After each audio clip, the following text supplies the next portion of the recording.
Oke, selamat siang rekan-rekan media yang kami hormati. Assalamualaikum warahmatullahi wabarakatuh. Salam sejahtera untuk kita semua. Semoga kita semua yang bergabung di sini di virtual press conference dan juga saudara-saudara kita dimanapun berada selalu diberikan kesehatan dan dilindungi dari segala macam wabah penyakit. Kami ucapkan banyak terima kasih atas kesediaan rekan-rekan jurnalis yang telah bersedia meluangkan waktunya di tengah-tengah kesibukannya pastinya untuk bergabung dalam virtual press conference yang kami selenggarakan pada hari ini. Press conference yang dilaksanakan secara virtual ini merupakan wujud ketaatan kami pada instruksi pemerintah untuk tidak menyelenggarakan acara yang menghadirkan orang banyak, serta ini juga menjadi sebuah komitmen kami dalam menegakkan protokol kesehatan di lingkungan kerja Industri. Rekan-rekan jurnalis yang kami hormati, seperti diketahui, belakangan ini cukup marak yang menyudutkan penduduk.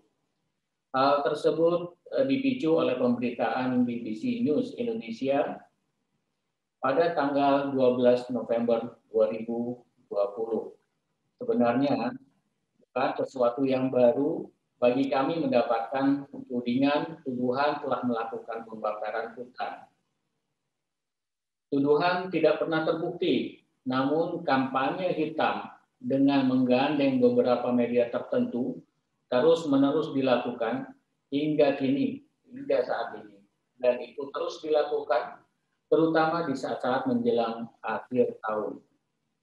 Dalam kesempatan ini, saya Julian Muhammad Riza, Public Relation Manager Korindo Group, bersama dengan Bapak Insinyur Louis Laumukna, beliau adalah General Manager Palm Oil Division Korindo Group, akan berusaha memberikan bantahan, pernyataan resmi dan klarifikasi atas pemberitaan menyesatkan yang dilakukan oleh BBC News Indonesia. Konferensi kali ini terdapat dua segmen, yaitu segmen pertama adalah pemaparan dari Bapak Louis dan diakhiri dengan segmen kedua, yaitu tanya jawab. Rekan-rekan sekalian dapat memanfaatkan fasilitas komentar yang tersedia untuk menyampaikan pertanyaan-pertanyaannya. Untuk mempersingkat waktu, kami mempersilakan Pak Louis untuk memulai paparannya. Dipersilakan Pak Louis. Baik, terima kasih Pak Riza. Bapak Ibu, rekan-rekan jurnalis yang saya hormati, kami mengucapkan banyak terima kasih atas kehadirannya pada saat ini.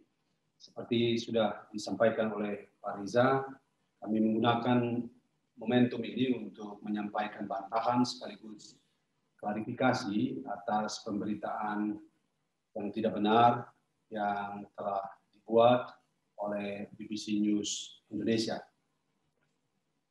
Saya akan mulai dengan menyampaikan sejarah singkat tentang Korindo. Korindo adalah perusahaan Indonesia yang berdiri sejak tahun 1969. Jadi kami di Indonesia sudah kurang lebih 50 tahun dan kami mulai di daerah terpencil di Kalimantan. Kami mulai masuk di wilayah Papua itu pada tahun 1993. Pada saat itu kami bersama beberapa investor diundang oleh pemerintah Indonesia untuk terlibat dalam proyek Trans Papua. Dan kemudian sejak saat itu kami terlibat untuk membangun perkebunan kelapa sawit. Jadi jelas bahwa kehadiran Korindo Group di tanah Papua itu sejalan dengan rencana maupun kebijakan pemerintah Republik Indonesia, khususnya terkait dengan pembangunan tanah Papua. Kalau Bapak Ibu melihat gambar yang ada di layar Bapak Ibu, saya ingin memberi gambaran. Nomor 1 itu adalah wilayah kebun sawit Korindo. Jadi kami berada di rencana Jalan Trans Papua yang sekarang sudah terrealisir di trayek Merauke Tanah Merah. Ya, beberapa waktu yang lalu, seperti saya sampaikan bahwa tepatnya tanggal 12 November, Greenpeace Internasional menuliskan sebuah tulisan di mana isu utama adalah mereka menuduh kami melakukan pembakaran lahan. Dan kemudian Divisi News Indonesia menurunkan berita yang sama. Tentu berita ini berdasarkan rilis dari Greenpeace Internasional dengan judul Papua Investigasi Ungkap Perusahaan Korsel Sengaja Membakar Lahan untuk Perluasan Sawit. Lagi-lagi isu utama mereka adalah pembakaran lahan yang pertama, dan yang kedua adalah pelanggaran hak masyarakat. Dan mereka menampilkan dua orang narasumber, yaitu Petrus Tinggo dan Ibu Elis Sampai Diwaya. Karena itu, kami akan menggunakan sekali lagi kesempatan ini untuk menyampaikan klarifikasi. Yang pertama, klarifikasi pertama tentang pembakaran lahan. Isu atau berita ini sebenarnya bukan berita yang baru sekali, ini berita yang lama. Dan ini dimulai dari kampanye negatif dari lembaga lobby internasional asal Amerika Serikat, yaitu Mighty Earth. Jadi dimulai oleh tulisan Mighty Earth yang kemudian disebarluaskan oleh berbagai pihak. Mereka menuduh tahun 2016 bahwa kami melakukan pembukaan lahan dengan cara membakar. Jelas tuduhan ini tidak benar, dan polanya adalah tuduhan ini terus diulang. Jadi karena demikian, maka Korindo kemudian memutuskan untuk mengambil langkah hukum. Kami telah melaporkan Mighty Earth ini ke pengadilan Jerman, dan sebagai informasi, saat ini sedang dalam proses peradilan. Ya, kalau kita melihat tangkapan layar ini, hal yang sama dilakukan oleh media lokal ini, BBC News Indonesia. Mereka menampilkan berita yang persis sama. Judul berita pada tanggal 2 September 2016, pemberitaan BBC News Indonesia, di situ dikatakan kebakaran hutan di Papua, Korindo Group dituduh sengaja membakar. Yang kedua, mereka menulis ulang, lagi-lagi mereka menulis ulang berita yang sama, Papua Investigasi Ungkap Perusahaan Korsel Sengaja Membakar Lahan untuk Perluasan Lahan Sawit. Ini bukan sesuatu yang baru. Sekali lagi saya tegaskan, ini isu yang lama yang sengaja diulang. Sebab, perlu saya sampaikan, sejak tahun 2017, Korindo Group telah melakukan moratorium atau penghentian pembukaan lahan untuk perkebunan kelapa sawit. Selanjutnya, tuntutan dari Mighty Earth, lembaga lobby yang saya sebutkan di depan asal Amerika itu, sebenarnya sudah dibantah secara resmi oleh organisasi internasional, yaitu FSC. Kita tahu bersama, FSC adalah lembaga yang sangat penting di bidang kehutanan. Lembaga ini lembaga yang terpuji, berisi orang-orang yang kompeten dalam bidangnya. Atas laporan dari Mighty Earth itu, kemudian FSC melakukan investigasi lapangan di Korindo. Mereka mendatangi langsung wilayah kerja kami dan melakukan investigasi secara detil. Dan apa yang dihasilkan adalah bahwa mereka menolak tuduhan yang disampaikan oleh Mighty Earth terhadap Korindo tersebut. Gambar yang saya tunjukkan di bawah itu menunjukkan tumpukan kayu di PT Dongin Prabawa yang diulas pada pemberitaan BBC tadi. Itu yang sering kita bilang sebagai jalur mati atau gawangan mati, yang dikatakan dalam pemberitaan tadi itu sebagai sumber api. Saya ingin menampilkan atau menjelaskan beberapa bantahan yang juga dilakukan oleh pemerintah Indonesia. Yang pertama, akibat pemberitaan negatif itu, kemudian Dinas Kehutanan dan Perkebunan Kabupaten Merauke telah melakukan investigasi khusus. Lagi-lagi mereka mengunjungi lokasi kebun kami di daerah Sike dan sekitarnya, dan jelas mereka mengatakan bahwa kami melakukan pembukaan lahan secara mekanis dan tanpa bakat. Hal yang sama juga diperkuat oleh surat resmi dari Direktorat Jenderal Penegakan Hukum, Gakum Kementerian Lingkungan Hidup dan Kehutanan pada tanggal 17 Februari 2017, itu juga hasil investigasi independen mereka ke tempat kami yang menyatakan bahwa tidak ada terjadi illegal deforestasi. Bukan itu saja, Bapak-bapak dan Ibu-ibu yang saya hormati, DPD RI juga menurunkan tim yang sangat lengkap dan banyak dan melakukan investigasi pada beberapa tahun yang lalu, dan hasilnya pun sama. Bukan cuma itu, Kementerian Pertanian Republik Indonesia dalam hal ini Direktorat Jenderal Perkebunan dan kantor staf Presiden pun melakukan hal yang sama, dan hasilnya adalah kami tidak terbukti melakukan semua yang dituduhkan atau dikampanyekan oleh baik Mighty Earth, baik Greenpeace Internasional maupun BBC News Indonesia. Klarifikasi yang kedua yang ingin saya sampaikan, yaitu tidak ada pelanggaran hak masyarakat. Dalam pemberitaan BBC News, ada dua narasumber yang dipakai, yaitu yang pertama, Saudara Petrus Kinggo, ini terkait di PT Tuna Sawah Erma Blok B. Saya sengaja menampilkan tabel proses atau tahapan yang kami sudah dan terus kami tempuh untuk melakukan dialog bersama dan dengan masyarakat. Di situ terlihat bahwa jauh hari sebelumnya, tepatnya pada tanggal 8 Agustus 2015, kami telah melakukan pembayaran kompensasi atas kepemilikan tanah ulayat kepada seluruh marga yang ada di PT Tuna Sawah Erma Blok B tersebut. Dan Saudara Petrus Kinggo sebagai narasumber yang ditampilkan dalam pemberitaan tersebut juga termasuk dalam 10 marga lainnya yang telah menerima pembayaran kompensasi dari kami, Perindo Group. Gambar yang ada di sebelah kanan itu kami sengaja tampilkan untuk menjelaskan kepada Bapak Ibu sekalian, rekan media, bahwa citra satelit terakhir menunjukkan bahwa areal perkebunan kelapa sawit PT Tuna Sawah Erma Blok itu masih tetap utuh seperti apa adanya. Belum ada satu pohon pun yang ditebang. Saya tegaskan lagi, belum ada satu pohon pun yang ditebang oleh kami. Jadi tentu adalah lucu dan tidak benar apabila BBC News Indonesia berusaha memojokkan kami dengan isu yang seperti begini.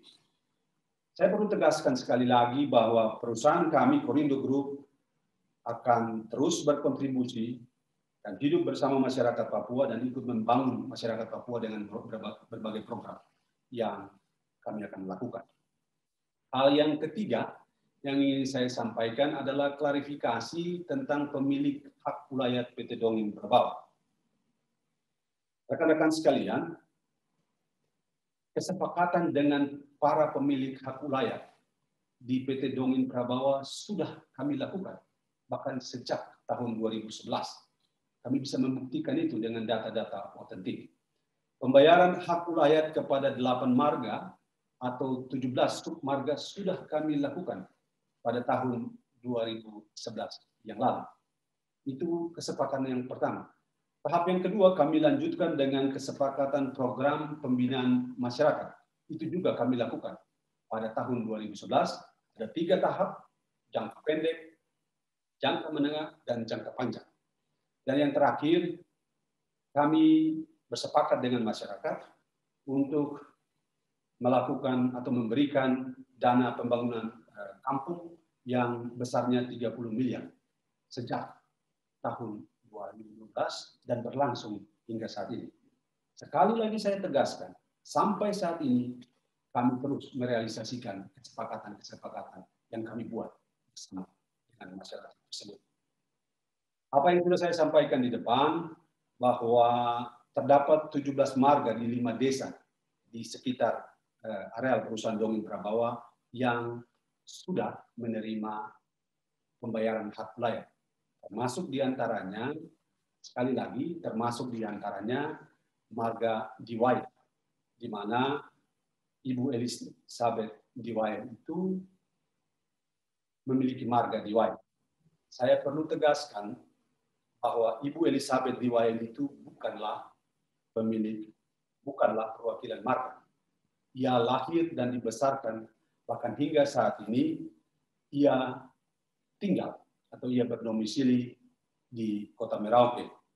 Jelas yang bersangkutan bukan orang yang tepat. Karena itu saya tidak mengerti kenapa BBC memilih beliau sebagai narasumber. Lagi-lagi saya perlu katakan bahwa gambar ini saya mencoba menyampaikan terdapat kontradiksi dari pemberitaan dari BBC News tersebut. Ibu Elizabeth Diwai ini, foto yang kami tayangkan itu adalah foto dari BBC. Di samping itu saya mencoba menggambarkan di mana letak Kota Merauke dan di mana Kampung Tagaepe, tempat marga Diwai. Jadi kalau kita mau pergi ke Tagaepe dari Merauke, itu kita mesti lewatin 331 km jalan darat menuju Asike, kemudian kita lanjutkan dengan jalan sungai menggunakan perahu atau speedboat sejauh 140 km, dan kemudian kita jalan darat sepanjang 30 km. Apa yang ingin saya tampilkan? Saya ingin katakan bahwa itu jarak yang sangat jauh, di mana domisili dia, Ibu Elizabeth, dan di mana area perusahaan kami atau 5 desa yang berada di sekitar perusahaan kami. Jadi perlu saya tegaskan kembali bahwa terdapat juga kontradiksi dari pemberitaan dari BBC News, karena setiap bulan, sekali lagi saya katakan, setiap bulan hingga saat ini Ibu Elizabeth ini selalu datang ke kantor kami dan dia menerima bantuan dari kami. Saya ingin menjelaskan apa saja kontribusi yang sudah Korindo lakukan di tanah Papua, tempat di mana kami beroperasi kurang lebih 30 tahun. Dan di bidang pendidikan, kesehatan, infrastruktur, ekonomi, dan lingkungan. Tapi saya hanya ingin bicara 2 hal saja soal pendidikan. Saat ini, kami setiap bulan kami memberikan beasiswa kepada 431 anak tuan itu agar mereka bisa bersekolah seperti kita, orang Indonesia lainnya. Kami fokus pada peningkatan sumber daya manusia di Asike dan sekitarnya. Hal yang kedua yang saya ingin katakan bahwa di bidang kesehatan, Korindo saat ini di daerah Asike, daerah yang terpencil itu, kami punya 7 buah klinik dan 1 buah rumah sakit besar yang setiap bulannya, sekali lagi saya katakan, setiap bulannya kami menangani 9.000 pasien secara gratis. Lagi-lagi, saya hanya ingin menegaskan bahwa kami sangat serius untuk mendukung peningkatan kualitas sumber daya manusia lewat bidang kesehatan. Pertanyaannya, kenapa kami fokus ke situ? Kenapa kami harus terlibat seperti sedalam itu? Sebab kami meyakini bahwa dengan masyarakat yang punya pendidikan baik dan kesehatan yang baik, maka sumber daya manusia Papua pasti akan lebih maju. Saya sengaja memberikan gambaran, bukan saja kami memberikan pelayanan di tempat dalam hal klinik-klinik, tapi kami juga memberikan pelayanan mobile service atau puskesmas keliling. Kita tahu bahwa terdapat banyak sekali kampung-kampung yang berada di sepanjang Sungai Ligung yang di luar areal perusahaan kami. Apakah kami tetap tinggal diam? Tidak. Kami ikut mendukung dan memberikan fasilitas kesehatan, bantuan kesehatan bagi mereka. Sekali lagi, tujuan kami ingin memastikan bahwa mereka dapat menikmati yang baik. Dan oleh sebab itu, maka pemerintah kemudian memberikan apresiasi pada kami berupa beberapa penghargaan. Tentu itu bukan yang kami tuju, karena tujuan kami melebihi penghargaan. Dan Bapak Ibu, akhirnya di akhir atau di bagian akhir dari presentasi ini, saya hanya ingin menegaskan bahwa pemberitaan publikasi yang disampaikan oleh Greenpeace, oleh BBC News Indonesia, itu tidak objektif, itu tidak berdasarkan fakta, dan tentu tidak benar. Demikian, terima kasih, dan saya kembalikan kepada Pak Rizky. Oke, terima kasih banyak Pak Dwi atas pemaparannya. Sekali lagi kami sampaikan kepada rekan-rekan jurnalis sekalian yang bergabung pada virtual press conference kali ini untuk bisa menyampaikan pertanyaannya melalui kolom Q&A yang tersedia. Jadi kami persilakan jika ada rekan-rekan media yang ingin mendapatkan penjelasan lebih lanjut, lebih detail, lebih gamblang, silakan disampaikan melalui kolom Q&A yang tersedia. Ada pertanyaan yang masuk ke kami, yaitu apakah kami bisa mendapatkan bahan presentasi ini? Tentu saja bisa. Dan ada pertanyaan lainnya, yaitu apakah nantinya kita bisa mendapatkan kopi dari webinar virtual press conference kali ini? Jawabannya juga bisa, kami akan share ke dalam YouTube channel kami di Korindo Group, dan juga nanti akan kami posting di seluruh kanal sosial media Korindo Group, YouTube, kemudian ada Instagram, Facebook, Twitter, LinkedIn, dan kalian silakan Bapak Ibu sekalian untuk mengecek. Ada pertanyaan dari Ibu Widya Alisa dari Republika. Klaim Korindo tidak ada aksi ilegal kebakaran hutan. Bagaimana sistem pencegahan kebakaran hutan yang dimiliki oleh Korindo? Silakan. Baik, terima kasih Ibu Idealisa. Ibu Idealisa yang baik, terima kasih. Jadi begini Bu, kami Korindo Group itu punya beberapa perusahaan di ASIG, dan kami sudah memiliki sertifikat ISPO, Indonesian Sustainable Palm Oil. Itu indikasi sederhana bahwa dalam menjalankan praktek-praktek perkebunan, kami sungguh-sungguh menjalankan praktek-praktek yang ramah lingkungan sesuai dengan teknik agrikultur yang terbaik. Kalau bicara soal pengendalian kebakaran hutan dan lahan, saat ini kami memiliki tim tanggap darurat. Kami punya early warning system yang terus berjalan. Kami melakukan pemantauan secara rutin, baik melalui citra satelit, baik melalui patroli langsung di lapangan untuk memastikan agar potensi-potensi kebakaran bisa kami hindari. Jadi saya ingin katakan kepada Ibu, kami serius untuk menanggulangi bahaya kebakaran yang mengancam di depan. Sebab kalau itu terjadi, itu merupakan kerugian yang besar bagi kami. Dan kami fokus untuk melakukan pengendalian kebakaran di seluruh area kami. Dan kami pastikan itu akan terus berlangsung. Terima kasih Bu. Oke, ini kami juga mendapatkan ada pertanyaan berikutnya. Ada pertanyaan selanjutnya dari Pak Bambang. Hanya saja beliau tidak ya. Beliau menanyakan mengenai apa pengaruh buat Korindo terhadap berita yang tidak berimbang ini, dan apa yang akan diambil.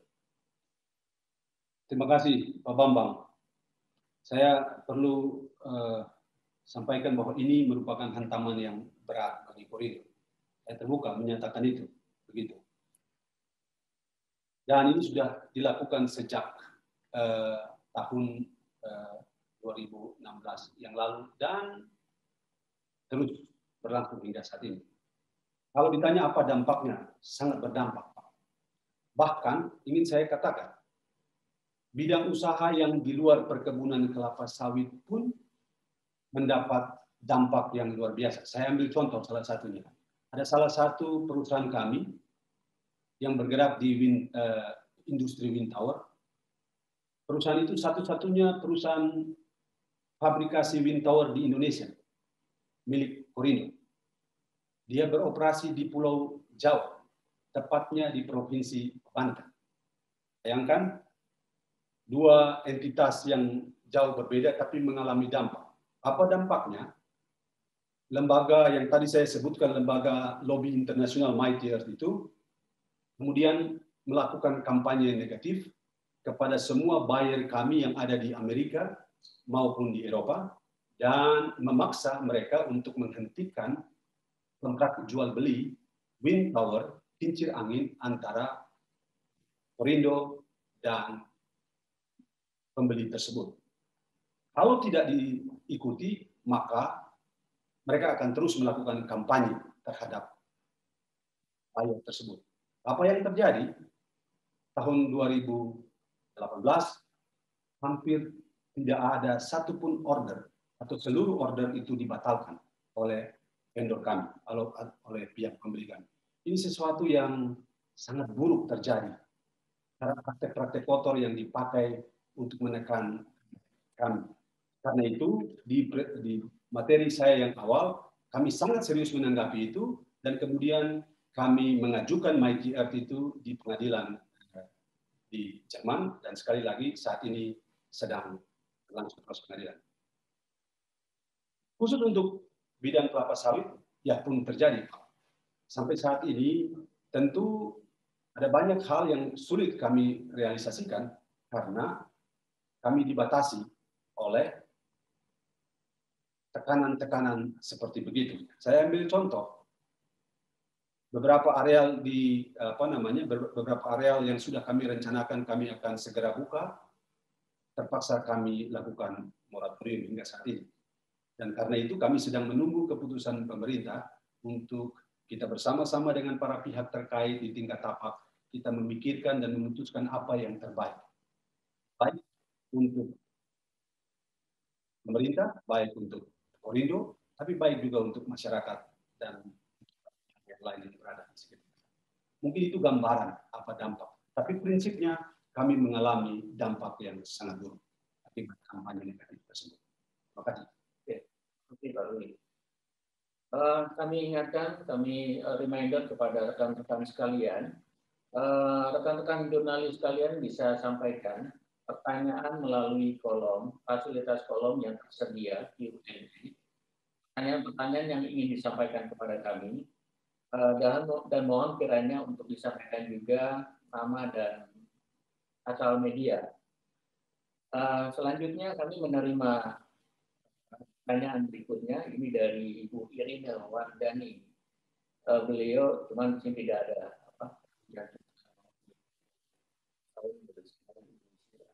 Beliau menanyakan, Korindo mengklaim membuka lapangan kerja di wilayah hutan. Berapa jumlah pekerja yang direkrut dan berapa persen yang melibatkan masyarakat? Ya, baik. Terima kasih, Bu Irina. Terima kasih pertanyaannya. Saya perlu jelaskan, hingga saat ini karyawan kami yang bekerja secara langsung di Papua, ya, sebanyak kurang lebih 11.000 orang. Dan di antara 11.000 orang itu ada sekitar 2017 karyawan kami yang merupakan OAP. OAP itu apa? Orang asli Papua. Jadi rasionya cukup banyak. Kenapa hanya 2.700? Kenapa tidak lebih banyak dari itu? Saya perlu katakan, jangan kita bayangkan Papua ini seperti di daerah lain di Indonesia. Itu jumlah tenaga kerja yang tersedia tidak cukup. Bahkan distribusi tenaga kerjanya pun tidak merata. Tapi bagi kami, komitmen kami akan terus merekrut sebanyak-banyaknya tenaga kerja OAP, orang asli Papua. Sebab itu juga menjadi keuntungan bagi kami. Kami tidak perlu mengeluarkan dana yang banyak untuk mendatangkan tenaga kerja dari luar daerah Papua. Mungkin itu yang bisa saya sampaikan, Pak Riza. Kami mendapatkan pertanyaan kembali, Bu Irina.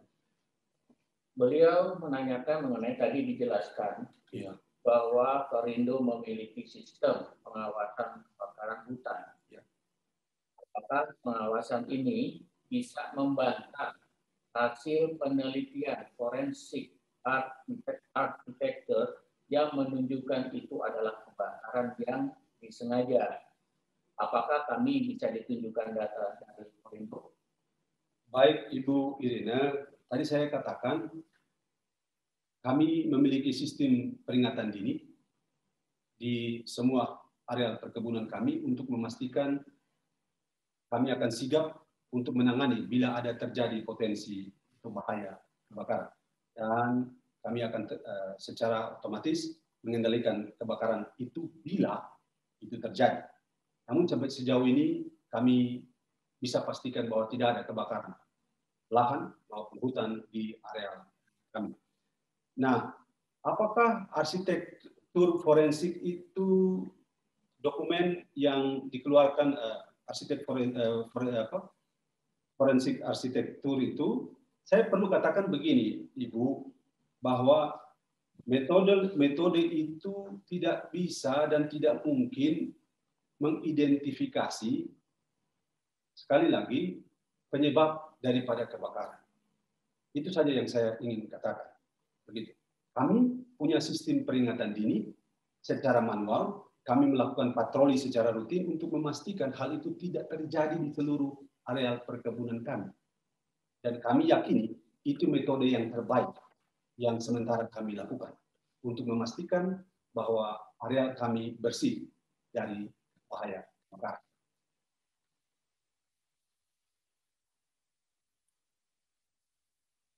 Ya, saya juga perlu tambahkan bahwa forensik arsitektur yang membuat klaim melalui BBC itu, lagi-lagi mereka menggunakan foto-foto yang lama, dan perlu saya katakan ini bukan badan penelitian yang bekerja secara profesional untuk mengidentifikasi citra Landsat, potret udara, dan lain sebagainya. Ini badan penelitian tentang hak asasi manusia, dan mereka bekerja dengan dibayar. Dan tentu kalau demikian, pasti ada kepentingan di balik ini semua. Mungkin itu yang bisa saya sampaikan kepada Ibu Irena. Oke, baik Pak Dwi. Ini kita masih banyak, ada beberapa pertanyaan yang kita terima.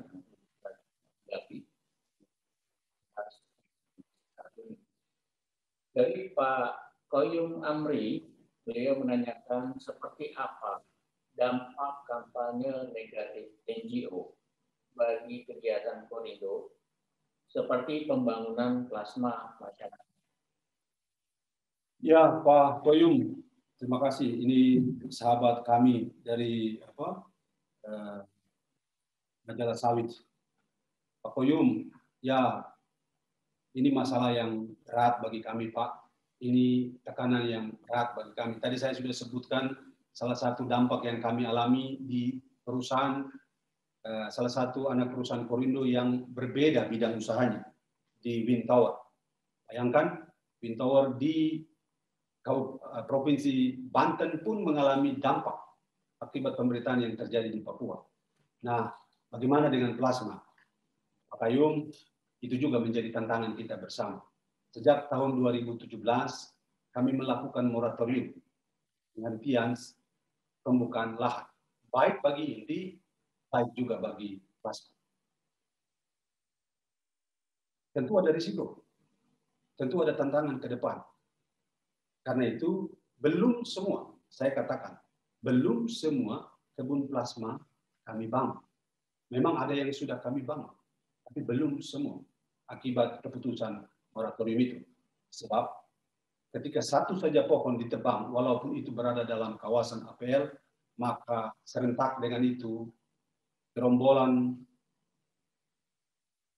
NGO yang menggunakan isu lingkungan itu kemudian menyerbu kami secara bertubi-tubi. Mereka menyerang kami secara bertubi-tubi.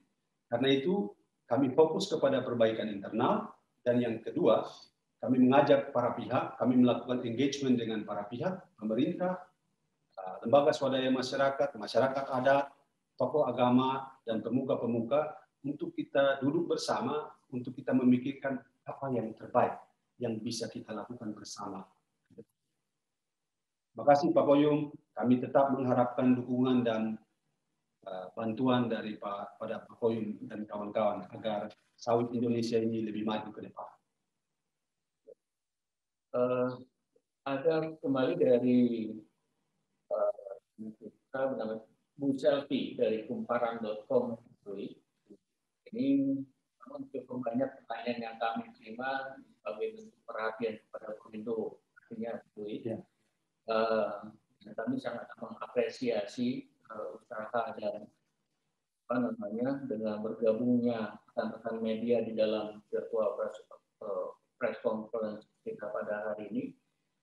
Bu Selvi menanyakan mengenai hasil investigasi Greenpeace yang menyebutkan bahwa Korindo menghancurkan 51.000 lahan di Papua sejak 2001. Apakah hal tersebut benar?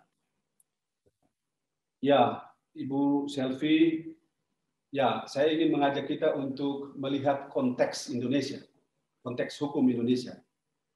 Perlu saya tegaskan pertama bahwa Korindo dalam menjalankan usahanya, ia patuh taat pada hukum. Karena itu, seluruh areal perkebunan kelapa sawit kami, saya tegaskan lagi ya Bu Selvia, seluruh areal perkebunan kelapa sawit kami berada dalam APL. Apa itu APL?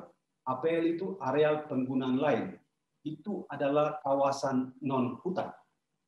Itu areal dan yang diizinkan atau diberikan oleh pemerintah Republik Indonesia kepada perusahaan, termasuk kepada Korindo, untuk membangun kebun sawit sesuai penentukan izinnya. Dan kami memperoleh izin itu dari pemerintah, dan kami melakukan itu. Jadi adalah bohong, adalah tidak benar, apabila kami dituduh melakukan ilegal deforestasi. Di mana ilegalnya? Kami punya izin yang resmi dari pemerintah dan kami melaksanakan ketentuan yang diberikan oleh pemerintah itu. Jadi saya tegaskan sekali lagi, ini adalah kampanye negatif. Ini adalah kabar bohong yang sengaja dipakai dan diulang-ulang untuk menghancurkan sawit Indonesia, untuk menghancurkan industri masa depan kita bersama. Terima kasih Bu Selvi. Begitu Pak Riza penjelasan saya. Baik, Pak Louis, sejauh ini sudah tidak ada pertanyaan yang masuk di dalam fasilitas Q&A kami. Sekali lagi, kami akan menyampaikan isi presentasi kepada Ibu sekalian. Hingga saat ini belum ada. Kita tutup untuk virtual press conference kita pada hari ini, Pak Louis, karena sejauh ini tidak ada pertanyaan yang masuk ke kolom Q&A kita.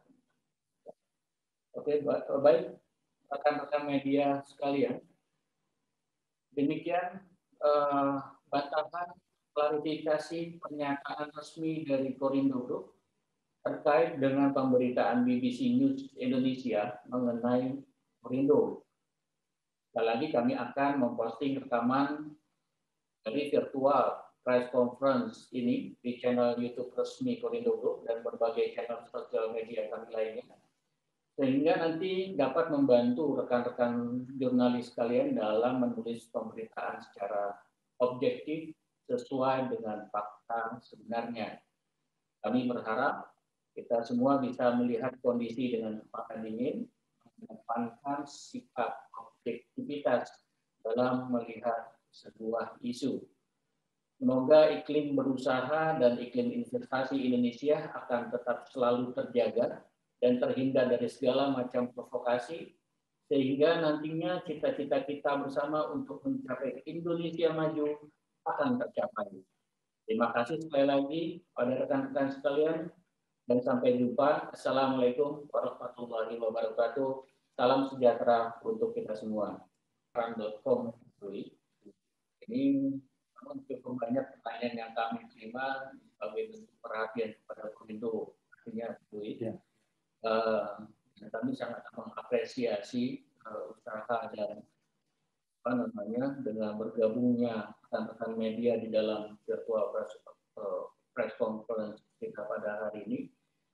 Bu Selvi menanyakan mengenai hasil investigasi Greenpeace yang menyebutkan bahwa Perindo menghancurkan 51.000 lahan di Papua sejak 2001. Apakah hal tersebut benar? Ya, Ibu Selvi, ya, saya ingin mengajak kita untuk melihat konteks Indonesia, konteks hukum Indonesia. Perlu saya tegaskan pertama bahwa Perindo dalam menjalankan usahanya, ia patuh taat pada hukum. Karena itu, seluruh areal perkebunan kelapa sawit kami, saya tegaskan lagi ya Bu Selvia, seluruh areal perkebunan kelapa sawit kami berada dalam APL. Apa itu APL? APL itu areal penggunaan lain. Itu adalah kawasan non-hutan. Itu areal dan yang diizinkan atau diberikan oleh pemerintah Republik Indonesia kepada perusahaan, termasuk kepada Perindo, untuk membangun kebun sawit sesuai penentukan izinnya. Dan kami memperoleh izin itu dari pemerintah dan kami melakukan itu. Jadi adalah bohong, adalah tidak benar apabila kami dituduh melakukan ilegal deforestasi. Di mana ilegalnya? Kami punya izin yang resmi dari pemerintah dan kami melaksanakan ketentuan yang diberikan oleh pemerintah itu. Jadi saya tegaskan sekali lagi, ini adalah kampanye negatif. Ini adalah kabar bohong yang sengaja dipakai dan diulang-ulang untuk menghancurkan sawit Indonesia, untuk menghancurkan industri masa depan kita bersama. Terima kasih Bu Selvi. Ya, kami masih menunggu pertanyaan berikutnya dari rekan-rekan sekalian. Diingatkan bisa sampaikan juga alamat email dari rekan-rekan media sekalian agar lebih memudahkan kami dalam mengirimkan isi presentasi yang kami sampaikan tadi. Diingatkan, kami juga akan menyediakan rekaman virtual press conference kita pada hari ini di akun sosial media Indogroup. Kita masih menunggu jawaban lainnya, pertanyaan lainnya Pak Dwi, dan ini sudah masuk. Ada pertanyaan mengenai, tadi mohon dijelaskan lagi mengenai narasumber yang digunakan oleh BBC Indonesia. Oke. Saya langsung jawab Pak Riza. Silakan. Baik, Bapak Ibu. Ya, Bapak Ibu perlu saya jelaskan. Jadi begini, ada dua orang yang dipakai sebagai narasumber oleh BBC Indonesia. Yang satu adalah namanya Pak Petrus Kinggo. Pak Petrus Kinggo itu dari PT Tuna Sawah Erma Blok E. Itu di Asike, sekitar Asike. Itu kabupatennya Kabupaten Bovendigul. Dan yang kedua adalah Ibu Elizabeth Ndiwaye. Ibu Elizabeth Ndiwaye ini kalau dari marganya, kampungnya itu di Kampung Tagaepe di Kabupaten Merauke. Tadi saya berusaha menjelaskan jaraknya itu sangat jauh dari Merauke, di mana ibu ini tinggal. Nah, yang tadi saya katakan bahwa baik Pak Petrus maupun Ibu Elis, kami telah melakukan pembayaran hak ulayat, bahkan jauh-jauh hari sebelumnya. Kami telah menyelesaikan persetujuan antara masyarakat dan para pemilik ulayat. Saya tegaskan lagi, Pak Petrus Bingo ini merupakan bagian dari 10 marga yang telah kami selesaikan proses pelepasan hak wilayahnya pada tahun 2015 yang lalu. Sementara Ibu Elis Liwayan ini juga bagian daripada 17 marga yang berada di lokasi PT Dongin Prabawa yang telah kami selesaikan juga pembayaran hak wilayah pada tahun 2011 yang lalu. Maka hingga sekarang, lewat dana kampung itu, kami tetap konsisten memberikan sesuai dengan kesepakatan sebesar 30 miliar itu hingga saat ini. Karena itu, dalam pernyataan saya itu, saya katakan bahwa saya agak bingung dengan pemilihan narasumber yang dilakukan oleh BBC News Indonesia. Rasanya orang yang bersangkutan tidak tepat dan bukan mewakili marga yang ada. Begitu Pak Riza penjelasan saya. Baik, Pak Louis. Sejauh ini sudah tidak ada pertanyaan yang masuk di dalam aktivitas Q&A kami. Sekali lagi kami akan menyampaikan isi presentasi kepada Bapak Ibu sekalian. Hingga saat ini belum ada. Kita tutup untuk virtual press conference kita pada hari ini, Pak Louis, karena sejauh ini tidak ada pertanyaan yang masuk ke kolom Q&A kita. Oke, baik, rekan-rekan media sekalian. Demikian bantahan klarifikasi pernyataan resmi dari Korindo Group terkait dengan pemberitaan BBC News Indonesia mengenai Korindo. Sekali lagi kami akan memposting rekaman dari virtual press conference ini di channel YouTube resmi Korindo Group dan berbagai channel sosial media kami lainnya, sehingga nanti dapat membantu rekan-rekan jurnalis kalian dalam menulis pemberitaan secara objektif sesuai dengan fakta sebenarnya. Kami berharap kita semua bisa melihat kondisi dengan mata dingin, mengedepankan sikap objektivitas dalam melihat sebuah isu. Semoga iklim berusaha dan iklim investasi Indonesia akan tetap selalu terjaga dan terhindar dari segala macam provokasi, sehingga nantinya cita-cita kita bersama untuk mencapai Indonesia maju akan tercapai. Terima kasih sekali lagi pada rekan-rekan sekalian, dan sampai jumpa. Assalamualaikum warahmatullahi wabarakatuh. Salam sejahtera untuk kita semua.